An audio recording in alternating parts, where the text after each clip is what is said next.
Hi friends, welcome to my channel. Today I am going to discuss regarding OET reading part C, continuation of the previous video, how to find out the writer's opinion.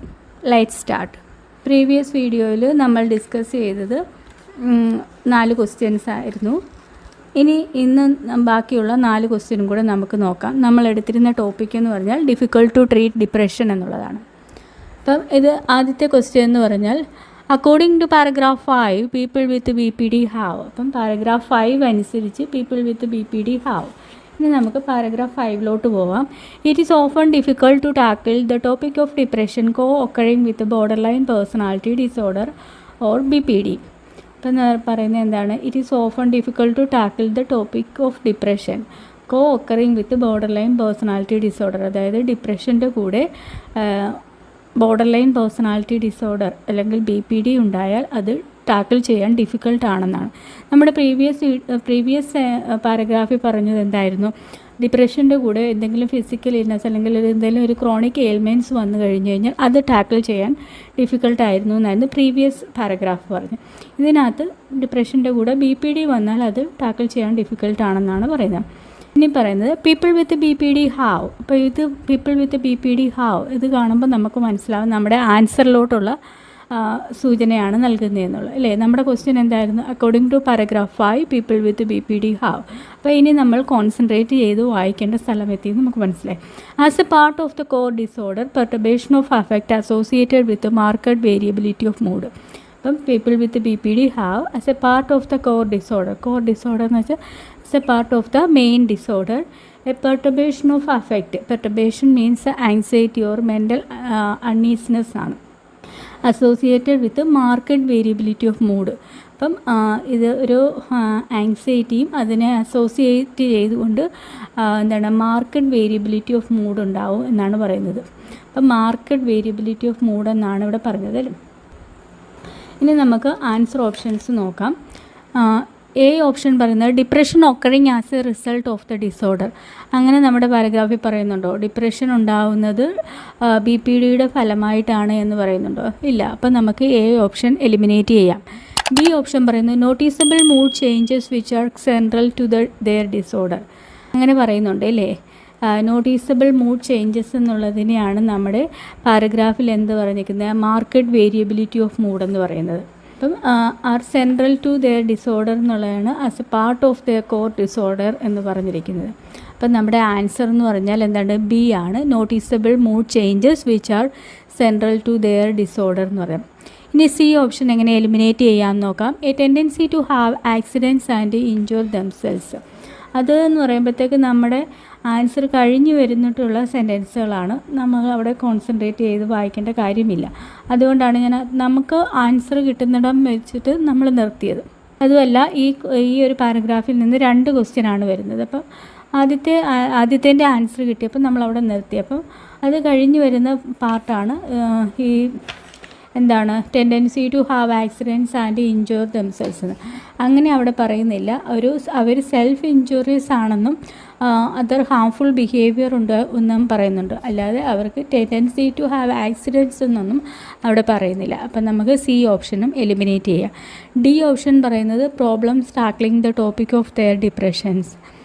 അങ്ങനെയും നമ്മുടെ പാരഗ്രാഫിൽ പറയുന്നില്ല. അപ്പം നമ്മുടെ answer എന്ന് പറയുന്നത് B ആണ്. Noticeable mood changes which are central to their disorder. ഇങ്ങനെയാണ് നമ്മുടെ ആൻസറിലോട്ട് എത്തിയത്. ഇനി നമുക്ക് 12ാമത്തെ ക്വസ്റ്റ്യൻ നോക്കാം. In paragraph 5 what does the phrase form the cornerstone mean regarding BPD treatment. അപ്പം ഇവിടെ തന്നിരിക്കുന്ന ഒരു ഫ്രേസ് തന്നിട്ട് അതുകൊണ്ട് എന്താണ് മീൻ ചെയ്യുന്നതെന്നാണ് റിഗാർഡിംഗ് ദ BPD ട്രീറ്റ്മെൻറ്റ്. അപ്പം ഫ്രേസ് വരുമ്പോൾ നമുക്കതിൻ്റെ അർത്ഥം അറിയാമെന്നുണ്ടെങ്കിൽ പെട്ടെന്ന് നമുക്ക് ആൻസറിലോട്ട് എത്താൻ പറ്റും. ഇവിടെ ഫോം ദ കോർണർ സ്റ്റോൺ എന്ന് വെച്ചാൽ മൂലക്കല്ല്, അതായത് അതിൻ്റെ അടിസ്ഥാനം എന്നൊക്കെ പറയത്തില്ലേ, അതാണ് കോർണർ സ്റ്റോൺ എന്ന് പറയുന്നത്. ഇനി നമുക്ക് പാരഗ്രാഫ് നോക്കാം.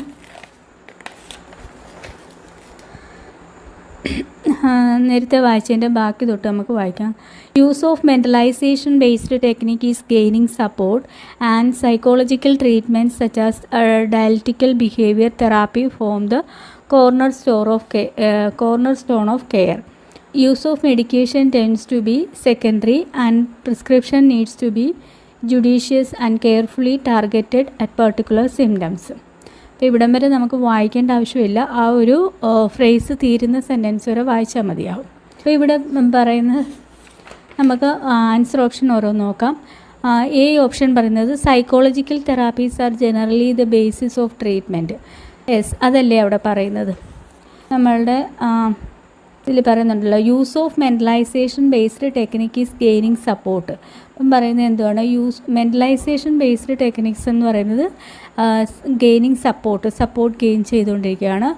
ആൻഡ് സൈക്കോളജിക്കൽ ട്രീറ്റ്മെൻറ്റ്സ് സച്ചാസ്, അതിനൊരു എക്സാമ്പിൾ പറയുകയാണ്, dialectical behaviour therapy form the cornerstone of care. അപ്പോൾ സൈക്കോളജിക്കൽ തെറാപ്പി എന്ന് പറയുന്നത് ഇതിൻ്റെ ഒരു കെയറിൻ്റെ ഒരു അടിസ്ഥാനമാണെന്നാണ് പറഞ്ഞത്. അപ്പം നമ്മുടെ ആൻസർ ഓപ്ഷൻ എയും പറയുന്നത് അതല്ലേ, psychological therapies are generally the basis of treatment. അപ്പോൾ ആൻസർ ഓപ്ഷൻ എ ആണ് കറക്റ്റ് എന്ന് പറയുന്നത്. ബി എന്ന് പറയുമ്പോൾ there is more evidence for using mentalization than dialectical behaviour therapy. അവിടെ ഒരു കമ്പാരിസൺ ഒന്നുമില്ല അല്ലേ, മെൻ്റലൈസേഷനേക്കാളും നല്ലതാണെന്നോ അല്ലെങ്കിൽ സൈക്കോളജിക്കൽ ട്രീറ്റ്മെൻ്റ് ആണ് മെൻ്റലൈസേഷനേക്കാൾ നല്ലതെന്നോ അങ്ങനെ ഒന്നും ഒരു കമ്പാരിസൺ ഇല്ല രണ്ടും തമ്മിൽ. അത് രണ്ടും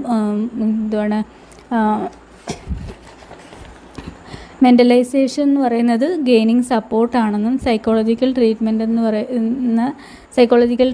ആയിട്ടുള്ള അതിന് എക്സാമ്പിളായിട്ടുള്ള ഡയലറ്റിക്കൽ ബിഹേവിയർ തെറാപ്പി എന്ന് പറയുന്നത് ഫോം ദ കോർണർ സ്റ്റോൺ എന്നാണ് പറഞ്ഞത്. അപ്പം നമുക്ക് ബി ഓപ്ഷൻ എലിമിനേറ്റ് ചെയ്യാം. സി പറയുന്നത് dialectical behaviour therapy is the optimum treatment four depression. അപ്പം സി എന്ന് പറയുമ്പോഴത്തേക്ക് നമ്മുടെ പാരഗ്രാഫിൽ പറഞ്ഞത് psychological treatment such as dialectical behaviour therapy എന്നാണ് പറഞ്ഞത്. അപ്പം സൈക്കോളജിക്കൽ തെറാപ്പി എന്ന് പറയുന്ന ഒരു ജനറലായിട്ടുള്ളൊരു വാസ്റ്റായിട്ടുള്ളൊരു കാര്യമാണ് അല്ലേ, അതിനൊരു എക്സാമ്പിൾ മാത്രമാണ് ഈ ഡയലറ്റിക്കൽ ബിഹേവിയർ തെറാപ്പി എന്ന് പറയുന്നത്. അപ്പം സൈക്കോളജിക്കൽ തെറാപ്പിയാണ് ഇതിൻ്റെ BPD ട്രീറ്റ്മെൻറ്റിൻ്റെ അടിസ്ഥാനം എന്ന് പറയുന്നത്. അതിനൊരു എക്സാമ്പിൾ മാത്രമാണ് ഡയലറ്റിക്കൽ ബിഹേവിയർ തെറാപ്പി എന്ന് പറയുന്നത്. അപ്പം അതാണ് അതിൻ്റെ ഓപ്റ്റിമം എന്ന് പറയാൻ പറ്റുമോ നമുക്ക്. അപ്പോൾ സി ഓപ്ഷൻ നമുക്ക് എലിമിനേറ്റ് ചെയ്യാം. ഡി ഓപ്ഷൻ പറയുന്നത് എന്താണ്, in some unusual cases prescribing the medication is the preferred therapy. ചില സമയത്ത് അൺയൂഷ്വലായിട്ടുള്ള കേസസിൽ മെഡിക്കേഷനാണ് പ്രിഫേർഡ് തെറാപ്പി എന്ന് ഇവിടെ നമ്മുടെ പാരഗ്രാഫിൽ പറഞ്ഞത്. അതുകൊണ്ടാണ് ഞാൻ ആ സെൻറ്റൻസ് കഴിഞ്ഞിട്ട് ഒരു സെൻറ്റൻസ് കൂടെ ഞാൻ വായിച്ചത്. Use of medication tends to be the secondary. അപ്പം മെഡിക്കേഷൻ യൂസ് ചെയ്യുക എന്നുള്ളത് സെക്കൻഡറി ആണെന്നാണ് നമ്മുടെ പാരഗ്രാഫിൽ പറഞ്ഞത്. ഇവിടെ ആൻസർ ഓപ്ഷനിൽ പറയുന്നത് അതാണ് പ്രിഫേർഡ് തെറാപ്പി എന്ന്. അപ്പം തന്നെ നമുക്ക് ആൻസർ ഓപ്ഷൻ ഡിയും എലിമിനേറ്റ് ചെയ്യാം. നിങ്ങൾക്ക് ആൻസർ എങ്ങനെയാണ് കിട്ടിയതെന്ന് മനസ്സിലായി എന്ന് ഞാൻ വിശ്വസിക്കുന്നു. അടുത്തതെന്ന് പറയുമ്പോഴത്തേക്ക് 13ാമത്തെ question, in paragraph 6 what does the writer suggest about research into bipolar depression management. ഇപ്പോൾ ഇവിടെ നമുക്ക് മനസ്സിലായി എന്താണ് റൈറ്റർ സജസ്റ്റ്. അപ്പോൾ റൈറ്ററിൻ്റെ ഒപ്പീനിയനാണ് ചോദിക്കുന്നത് എന്നുള്ള കാര്യം മനസ്സിലായി. അപ്പം നമ്മളെന്താണ് ആദ്യം ചെയ്യേണ്ടത്, ഒരു ക്വസ്റ്റ്യൻ വായിക്കുമ്പോൾ ആ ക്വസ്റ്റ്യനിൽ നിന്ന് എന്താണ് അവരുദ്ദേശിക്കുന്നത് എന്നുള്ളത്. ഇപ്പോൾ ഇവിടെ റൈറ്റർ സജസ്റ്റ്, എന്തിനെ പറ്റിയാണ് റൈറ്റർ സജസ്റ്റ് ചെയ്യുന്നത് എന്നുള്ളതാണ് നമ്മൾ ആദ്യം മനസ്സിലാക്കേണ്ടത്. എന്തിനെ പറ്റിയാണ് അവിടെ ചോദിച്ചിരിക്കുന്നത്. അപ്പം 6th പാരഗ്രാഫിൽ what does the writer suggest, എന്തിനെ പറ്റി, എബൌട്ട് റിസർച്ചിനെ പറ്റി. എന്തിൻ്റെ research, into bipolar depression management. Bipolar depression മാനേജ്മെൻറ്റിൻ്റെ റിസർച്ചിനെ പറ്റി റൈറ്റർ എന്താണ് 6th പാരഗ്രാഫിൽ സജസ്റ്റ് ചെയ്യുന്നത് എന്നാണ് നമ്മളോട് ക്വസ്റ്റ്യൻ ചോദിച്ചിരിക്കുന്നത്. അപ്പോൾ ക്വസ്റ്റ്യൻ നമ്മൾ നന്നായിട്ട് മനസ്സിലാക്കിയാൽ തന്നെ നമുക്ക് ഒരു പകുതി കടമ്പ നമ്മൾ കഴിയും. അപ്പം പിന്നെ നമുക്ക് പെട്ടെന്ന് ആൻസറിലോട്ട് പോകാൻ പറ്റും.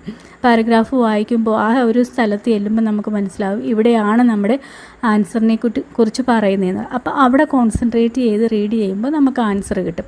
അപ്പോൾ ഇവിടെ നമ്മൾ ആദ്യം മനസ്സിലാക്കേണ്ടത് എന്താണ് ക്വസ്റ്റ്യൻ ചോദിക്കുന്നത്. റൈറ്ററിൻ്റെ സജഷൻ ആണെന്ന് മനസ്സിലായി. എന്തിനെ പറ്റിയുള്ള, റിസർച്ചിനെ പറ്റിയുള്ള. എന്തിൻ്റെ റിസർച്ച്, ബൈപോളാർ ഡിപ്രഷൻ മാനേജ്മെൻറ്റിനെ പറ്റിയുള്ള റിസർച്ച്. ആ റിസർച്ചിനെ പറ്റി എന്താണ് റൈറ്റർ സജസ്റ്റ് ചെയ്യുന്നത്. ഇനി നമ്മൾ 6th പാരഗ്രാഫിലോട്ട് പോകുന്നു. Another particularly problematic and well noun form of depression is that which occurs in the context of bipolar disorder. ഇപ്പം പറയുന്നത് എന്താണ്, another particular problematic and well noun form of depression is that which occurs in the context of bipolar disorder. അതായത് ഈ bipolar disorder എൻ്റെ കോണ്ടെക്സ്റ്റിൽ depression ഉണ്ടാകുന്നു എന്നുള്ളതാണ് ഒരു problematic ആയിട്ടുള്ള കാര്യം എന്ന് പറയുന്നത്. Firm data on how best to manage bipolar depression is surprisingly lacking. Firm data എന്ന് പറയുമ്പോൾ നമുക്ക് മനസ്സിലായി നമ്മുടെ ആൻസറിലോട്ടുള്ള സെൻറ്റൻസ് എത്തി എന്നുള്ളത്. കാരണം എന്താണ്, റൈറ്റർ റിസർച്ചിനെ പറ്റി എന്താണ് സജസ്റ്റ് ചെയ്യുന്നതെന്നാണ് നമ്മളോട് ചോദിച്ചിരിക്കുന്നത്. അപ്പോൾ ഡേറ്റ എന്ന് പറയുന്നത് എന്താണ്, റിസർച്ചിന് സിനോണിമാണ്. അപ്പോൾ റിസർച്ചിനെ പറ്റി തുടങ്ങിയെന്നുള്ളത് നമുക്ക് മനസ്സിലായി. അപ്പോൾ അവിടെയാണ് നമ്മൾ കോൺസെൻട്രേറ്റ് ചെയ്ത് റീഡ് ചെയ്യേണ്ടത്. Firm data on how best to manage bipolar depression, എങ്ങനെയാണ് ബൈപോളാർ ഡിപ്രഷനെ ബെസ്റ്റായിട്ട് മാനേജ് ചെയ്യുന്നത് എന്നുള്ളതിനെ പറ്റിയുള്ള ഡേറ്റ സർപ്രൈസിംഗ്ലി ലാക്കിംഗ് ആണെന്നാണ് റൈറ്റർ പറഞ്ഞത്. It is clear that treatment such as unopposed. അപ്പം അത്രയും വരെ മതി, നമുക്ക് സർപ്രൈസിംഗ്ലി ലാക്കിംഗ് എന്നുള്ളത് വരെ ആകുമ്പോൾ നമ്മുടെ ആൻസർ കിട്ടിക്കഴിഞ്ഞു. ഇനി നമ്മൾ ആൻസർ ഓപ്ഷൻ നോക്കുകയാണ്. There is enough data to establish the best way to manage bipolar depression. അപ്പം എ ഓപ്ഷനിൽ പറയുന്നത് എന്താണ്, ഇനഫ് ഡേറ്റ ഉണ്ടെന്നാണ് പറയുന്നത്. നമ്മുടെ പാരഗ്രാഫിൽ പറഞ്ഞത് നേരെ സ്ട്രെയിറ്റ് ഓപ്പോസിറ്റ് ആയിരുന്നു നമ്മുടെ പാരഗ്രാഫിൽ പറയുന്നത്, ഡേറ്റ ലാക്കിംഗ് ആണെന്നാണ് പറഞ്ഞത്. അപ്പം നമുക്ക് ആൻസർ ഓപ്ഷൻ എ എലിമിനേറ്റ് ചെയ്യുക. ബി ഓപ്ഷൻ പറയുന്നത് എന്താണ്, research has not provided the evidence for an ideal management planet. Yes, അതാണ് നമ്മുടെ ആൻസർ എന്ന് പറയുന്നത്. അവിടെ പറയുന്നുണ്ടല്ലോ, firm data on how best to manage bipolar depression is surprisingly lacking. അതിൻ്റെ ഡേറ്റ എന്ന് പറയുന്നത് സർപ്രൈസിംഗ്ലി ലാക്കിംഗ് ആണ് എന്നാണ് അവിടെ പറഞ്ഞത്. അപ്പോൾ നമ്മുടെ ആൻസർ എന്ന് പറയുന്നത് ബി ആണ്. സി എന്ന് പറയുന്നത് a lack of patient with condition makes it difficult to collect data on its management. അവിടെ പേഷ്യൻ്റ് ലാക്കിംഗ് ആണെന്നൊന്നും പറയുന്നില്ല അല്ലേ, നമ്മളോട് ഒരു കാര്യമേ പറഞ്ഞുള്ളൂ, ഡേറ്റ ലാക്കിംഗ് ആണെന്നാണ്. അപ്പോൾ നമ്മൾക്ക് സി ഓപ്ഷൻ എലിമിനേറ്റ് ചെയ്യാം. ഡി ഓപ്ഷൻ പറയുന്നത് too few studies have investigated the most effective ways to manage this condition. Studies few ആണെന്നൊന്നും അവിടെ പറയുന്നില്ല. Too few studies have investigate, വളരെ കുറച്ച് സ്റ്റഡീസ് മാത്രമേ ഇൻവെസ്റ്റിഗേറ്റ് ചെയ്തിട്ടുള്ളൂ. Most effective way to manage this condition, അതായത് ഏറ്റവും എഫക്റ്റീവായിട്ടുള്ള രീതിയിൽ ഈ കണ്ടീഷനെ എങ്ങനെയാണ് മാനേജ് ചെയ്യുക എന്നുള്ളത് വളരെ കുറച്ച് സ്റ്റഡീസ് മാത്രമേ ഇൻവെസ്റ്റിഗേറ്റ് ചെയ്തിട്ടുള്ളൂ എന്നൊന്നും നമ്മുടെ ഇതിൽ പറയുന്നില്ല. അതുമല്ല, റൈറ്റർ അങ്ങനെയൊന്നും സജസ്റ്റ് ചെയ്യുന്നതുമില്ല. അപ്പോൾ റൈറ്റർ സജസ്റ്റ് ചെയ്യുന്നത് എന്താണ്, research has not provided the evidence for an ideal management planet.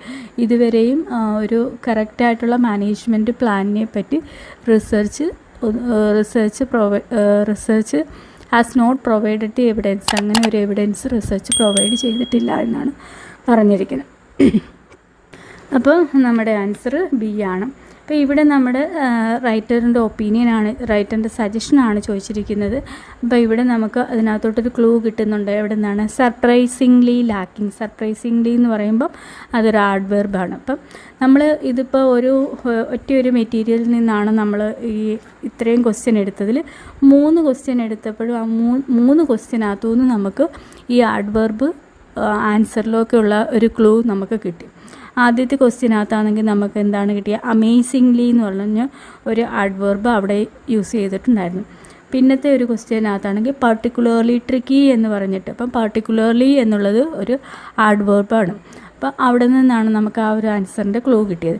ഇപ്പോൾ ഇത് 3ാമത്തെ ഒരു ക്വസ്റ്റ്യനാണ്. അതിനകത്ത് പറയുന്നത് എന്താണ്, സർപ്രൈസിംഗ്ലി ലാക്കിംഗ്. സർപ്രൈസിംഗ്ലി എന്ന് പറയുന്നത് അടുത്ത ഒരു ആഡ്വേർബാണ്.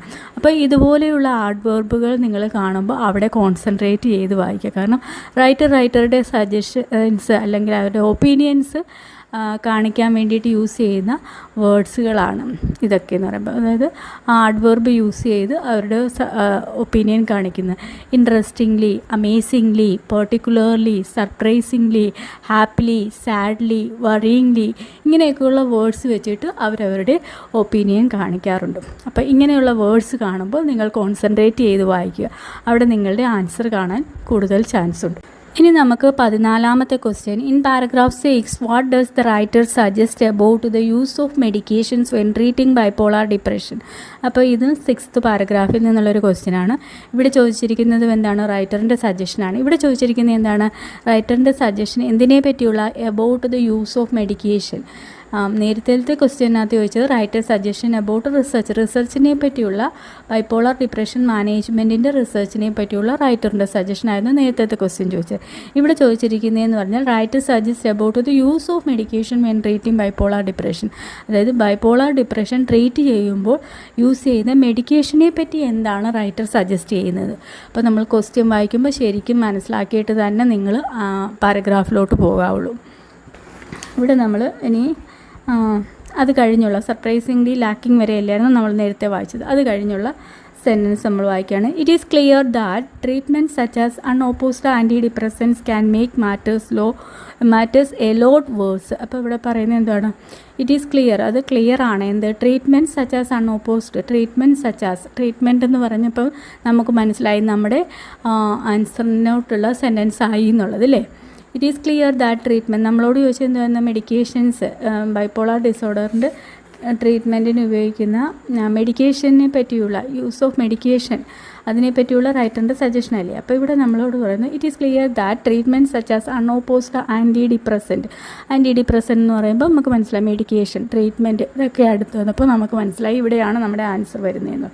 It is clear that the treatment such as unopposed antidepressant can make matters lot worse with a potential for induction of mania and mood cycle acceleration. അപ്പോൾ ഇവിടെ പറയുന്നത് എന്താണ്? ആൻറ്റി ഡിപ്രസൻസ്, അതായത് bipolar treatment such as unopposed antidepressants can make matters a lot worse, potential for induction of mania and mood cycle acceleration. അപ്പോൾ ഇവിടെ നമ്മൾ depression മാറാൻ വേണ്ടിയിട്ട് നമ്മൾ അതിൻ്റെ ആൻറ്റി ഡിപ്രസൻസ് കൊടുക്കുന്നു. ആൻറ്റി ഡിപ്രസൻസ് കൊടുക്കുമ്പോഴത്തേക്ക് ഈ കണ്ടീഷൻ മാറ്റേഴ്സ് ലോട്ട് വേഴ്സ്, അത് കൂടുതൽ വേഴ്സ് ആവുകയാണ് ചെയ്യുന്നത്. With potential for induction of mania, അതായത് ഇപ്പം ഡിപ്രഷൻ മാറാൻ വേണ്ടി ആൻറ്റി ഡിപ്രസൻറ്റ് കൊടുക്കുമ്പോഴത്തേക്ക് ഡിപ്രഷൻ മാറുന്നു. പക്ഷേ അത് എന്താണ്? അത് മാറിയിട്ട് നമ്മുടെ ഡിപ്രഷൻ മാനിയായിട്ട് അത് മാനിയായിട്ട് മാറുന്നു. അതായത് ഇപ്പം ബൈപ്പോളാർ ഡിസോർഡർ എന്ന് പറയുമ്പോൾ ഡിപ്രഷനും മാനിയയും ഇങ്ങനെ മാറി മാറി വരുന്നതല്ലേ. അപ്പം ഇവിടെ ഡിപ്രഷനെ നമ്മൾ ട്രീറ്റ് ചെയ്യുമ്പോഴത്തേക്ക് ഡിപ്രഷൻ മാറിയിട്ട് അത് ഇൻഡ്യൂസ് ചെയ്യുന്നത് എന്തിനാണ്? മാനിയാണ്, ഇൻഡക്ഷൻ ഓഫ് മാനിയാണ് ചെയ്യുന്നത്. അതുപോലെ തന്നെ മൂഡ് സൈക്കിൾ ആക്സിലറേറ്റ് ചെയ്യുന്നത്. അപ്പം നമ്മുടെ മൂഡ് ആക്സിലറേറ്റ്, അതായത് മാനിയ ഹൈപ്പർ മാനിയ ആകുന്നു. അപ്പം ഇതാണ് പറയുന്നത്, എന്താണ്? matters lot worse with the potential for induction of mania and mood cycle acceleration. ഇവിടെ പറയുന്നത് however, ഇപ്പോൾ ഇവിടെ നമ്മുടെ കോൺട്രാസ്റ്റ് യൂസ് ചെയ്തിരിക്കുകയാണ്. certain മെഡിക്കേഷൻ, ഇനി പറയുന്ന വേറെ കുറച്ച് മെഡിക്കേഷൻ്റെ കാര്യം പറയണം. നോട്ടബിളി പ്രത്യേകിച്ച് ഇവിടെ എന്തൊക്കെയാണ്? Some mood stabilisers and atypical antipsychotics can alleviate much of the suffering associated with bipolar depression. അപ്പോൾ ഇവിടെ പറയുന്ന ചില മെഡിക്കേഷൻസ്, അതിന് എക്സാമ്പിൾ പറയുന്നുണ്ട്. ചില മൂഡ് സ്റ്റെബിലൈസേഴ്സും എറ്റിപ്പിക്കൽ ആൻറ്റിസൈക്കോട്ടിക്സും ഒക്കെ കൊടുക്കുമ്പോൾ അവരുടെ എന്താണ് much of suffering associated with bipolar ഡിപ്രഷനെ ഒരു പരിധിവരെയൊക്കെ നമുക്ക് അത് സഹായിക്കുന്നുണ്ട് എന്ന് പറയുന്നു. ആ കണ്ടീഷൻ അലിവേറ്റ് ചെയ്യാൻ വേണ്ടിയിട്ട്. അപ്പം മെഡിക്കേഷനെ പറ്റി പറഞ്ഞിരിക്കുന്നത് ഇത്രയുമാണ്. ആദ്യം ആൻറ്റി ഡിപ്രസൻറ്റ് കൊടുക്കുന്നു. ഡിപ്രസൻറ്റ് കൊടുക്കുമ്പോഴത്തേക്ക് അതിൻ്റെ കണ്ടീഷൻ വേഴ്സ് ആവുന്നു, അത് മാനിയയിലോട്ട് പോകുന്നു എന്ന് പറയുന്നു. പിന്നെ എന്നിരുന്നാലും വേറെ കുറച്ച് മെഡിക്കേഷൻസ് ആയിട്ടുള്ള മൂഡ് സ്റ്റെബിലൈസേഴ്സും എറ്റിപ്പിക്കൽ ആൻറ്റിസൈക്കോട്ടിക്സും കൊടുക്കുമ്പോഴത്തേക്ക് ആ കണ്ടീഷനെ അലിവേറ്റ് ചെയ്യാൻ സഹായിക്കുന്നു എന്ന് പറയും. ഇനി പറഞ്ഞേക്കുന്നത് specialist psychiatric input is often. അപ്പം മെഡിക്കേഷൻ കഴിഞ്ഞു നമ്മൾ, എന്നാലും ആ ഒരു പാരഗ്രാഫിൽ 2 സെൻറ്റൻസ് കൂടെ ഉള്ളൂ, അതുകൂടെ അങ്ങ് വായിക്കാം. Specialist psychiatric input is often required to achieve the best pharmacological approach. Best pharmacological അപ്രോച്ചിന് സ്പെഷ്യലിസ്റ്റ് സൈക്കാട്രിക് ഇൻപുട്ട് ആവശ്യമാണെന്നാണ് പറയുന്നത്. For people with bipolar disorder psychological techniques and long time planning can help prevent relapse. അതായത് bipolar disorder ഉള്ളവർക്ക് സൈക്കോളജിക്കൽ ടെക്നിക്സും അതുപോലെ തന്നെ long term പ്ലാനിങ്ങും ഒക്കെ റിലാപ്സ് പ്രിവെൻറ്റ് ചെയ്യാൻ ഹെൽപ്പ് ചെയ്യുമെന്നാണ് പറയുന്നത്. Family education and support is also an important consideration. Family എഡ്യൂക്കേഷനും സപ്പോർട്ടും ഇതിനകത്ത് ഒരു ഇമ്പോർട്ടൻ്റ് ആയിട്ടുള്ള കാര്യമാണെന്നാണ് പറഞ്ഞത്. ഇനി നമുക്ക് ആൻസർ ഓപ്ഷൻ നോക്കാം. നമ്മളോട് ചോദിച്ച ക്വസ്റ്റ്യൻ എന്താണ്? Writer suggest about the use of മെഡിക്കേഷനെ പറ്റി when treating bipolar depression. Bipolar depression treat ചെയ്യുമ്പോൾ യൂസ് ചെയ്യുന്ന മെഡിക്കേഷനെ പറ്റി റൈറ്റർ എന്താണ് സജസ്റ്റ് ചെയ്തത്. ഇവിടെ എന്താണ് പറയുന്നത്? എ ഓപ്ഷൻ പറയുന്നത് there is evidence for the positive and negative results of different medication. S അതല്ലേ പറയുന്നുണ്ട്. നെഗറ്റീവ് എന്ന് പറയുമ്പോൾ ആൻറ്റി ഡിപ്രസൻ്റ് കൊടുക്കുന്നത് കണ്ടീഷൻ വേഴ്സ് ആവുന്നു, മാനിയയിലോട്ട് പോകുന്നു എന്ന് പറയുന്നു. അതുപോലെ തന്നെ ഹവർ കഴിഞ്ഞിട്ട് നമ്മളോട് പറയുന്നു ആൻറ്റിസൈക്കോട്ടിക്സും മൂഡ് സ്റ്റെബിലൈസേഴ്സും കൊടുക്കുമ്പോഴത്തേക്ക് അവരുടെ കണ്ടീഷൻ അലിവേറ്റ് ചെയ്യാനായിട്ട് അത് സഹായിക്കുന്നു എന്ന് പറയും. അതാണ് positive and negative results of different medications എന്ന് പറയുന്നത്. അപ്പം നമ്മുടെ ആൻസർ എന്ന് പറഞ്ഞാൽ എ ആണ്. ബി ഓപ്ഷൻ പറയുന്നത് എന്താണ്? Medications typically make matters worse rather than better. അങ്ങനെ നമുക്ക് മൊത്തത്തിൽ പറയാൻ പറ്റത്തില്ല. കാരണം ആൻറ്റിസൈക്കോട്ടിക്സ് വേഴ്സ് ആക്കുന്നുണ്ടെന്നുണ്ടെങ്കിലും ആൻറ്റി ഡിപ്രസൻറ്റ് വേഴ്സ് ആക്കുന്നുണ്ടെങ്കിലും ആൻറ്റിസൈക്കോട്ടിക്സും മൂഡ് സ്റ്റെബിലൈസേഴ്സും സ്കിന്നിൻ്റെ കളർ കുറച്ചൊന്ന് ലൈറ്റ് കണ്ടീഷൻ നേരെയാകാൻ സഹായിക്കുന്നുണ്ട്. അപ്പോൾ എല്ലാ മെഡിക്കേഷനെയും നമുക്ക് മാറ്റേഴ്സ് വേഴ്സ് എന്ന് പറയാൻ പറ്റുമോ? അപ്പോൾ നമുക്ക് ബി ഓപ്ഷൻ എലിമിനേറ്റ് ചെയ്യാം. സി ഓപ്ഷൻ പറയുന്നത് medication can help prevent long time relax when combined with family education. അപ്പോൾ നമ്മളോട് ചോദിച്ചത് എന്താണ്? റൈറ്ററിൻ്റെ സജഷൻ എന്തിനെ പറ്റിയുള്ള മെഡിക്കേഷനെ പറ്റിയുള്ള സജഷനാണ് ചോദിച്ചേക്കുന്നത്. ഇപ്പോൾ ഇവിടെ ഫാമിലി എഡ്യൂക്കേഷൻ്റെ കാര്യമൊക്കെ പറഞ്ഞിട്ടുണ്ട് മെഡിക്കേഷൻ്റെ കൂടെ. അപ്പോൾ അതെല്ലാം നമുക്ക് മനസ്സിലായി. സി ഓപ്ഷൻ നമുക്ക് എലിമിനേറ്റ് ചെയ്യാം. ഡി ഓപ്ഷനും പറയുന്നത് മെഡിക്കേഷനെ പറ്റിയല്ല. Specialist psychiatrist should prescribe medication four bipolar disorder rather than GPs. അവിടെ ഒരു കമ്പാരിസൺ ഒന്നുമില്ല. സ്പെഷ്യലിസ്റ്റ് സൈക്യാട്രിസ്റ്റ് വേണം എന്ന് പറയുന്നുണ്ട്, ആവശ്യമാണെന്ന് പറയുന്നുണ്ട്. പക്ഷേ GPയേക്കാൾ നല്ലത് അവരാണ് എന്നൊന്നും ഒരു കമ്പാരിസൺ അവിടെയില്ല. അപ്പം നമുക്ക് ഡി ഓപ്ഷനും എലിമിനേറ്റ് ചെയ്യാം. ഇങ്ങനെയാണ് നമ്മുടെ ആൻസറിലോട്ട് ഇവിടെ എത്തുന്നത്. ഇവിടെ നമ്മൾ റൈറ്റേഴ്സിൻ്റെ സജഷൻ കണ്ടുപിടിക്കാനായിട്ട് നമ്മളെ ഹെൽപ്പ് ചെയ്തത് ഹവർ എന്നൊരു കോൺട്രാസ്റ്റ് യൂസ് ചെയ്തിട്ടുണ്ട്.